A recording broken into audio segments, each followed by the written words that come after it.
মানে বৰতলা বীজ ভাণ্ডাৰ সন্থাৰ ফালৰ পৰা আমি বহুত দোকান চালোঁ বহুত ID নম্বৰ নোহোৱা অবৈধভাৱে তোৰ পৰা বৰপেটাৰ পৰা গুৱাহাটীৰ পৰা মাল লৈ আহি তেওঁলোকে অবৈধভাৱে বিক্ৰী কৰি আছে যধে মধে যিকোনো মাল এতিয়া যিটো দেখিছোঁ আমি আর অসমীয়া খিলঞ্জীয়া মানে মানুহ হিচাপে গতিকে আমি মানে বিজনেছ পাতি কৰিব নোৱাৰোঁ আৰু কাৰণ আমি লিগেলভাৱে দোকান কৰি আছোঁ ID নম্বৰ লৈছোঁ বীজ ভাণ্ডাৰ সাৰ বীজ আৰু কীটনাশক দৰৱ এইখিনি বিক্ৰী কৰিব লাগে এতিয়া যিটো দেখিছোঁ এওঁলোকৰ দোকানত গৰুৰ দানা মাছৰ দানা সহ বিক্ৰী কৰি আছে যিটো মানে জীৱ জন্তুৰ কাৰণে অতিকৈ ক্ষতিকাৰক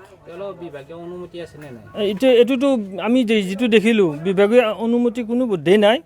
আমি লাইচেঞ্চ পাতিও চেক কৰি চালোঁ গতিকে মই অসমৰ কৃষি বিভাগক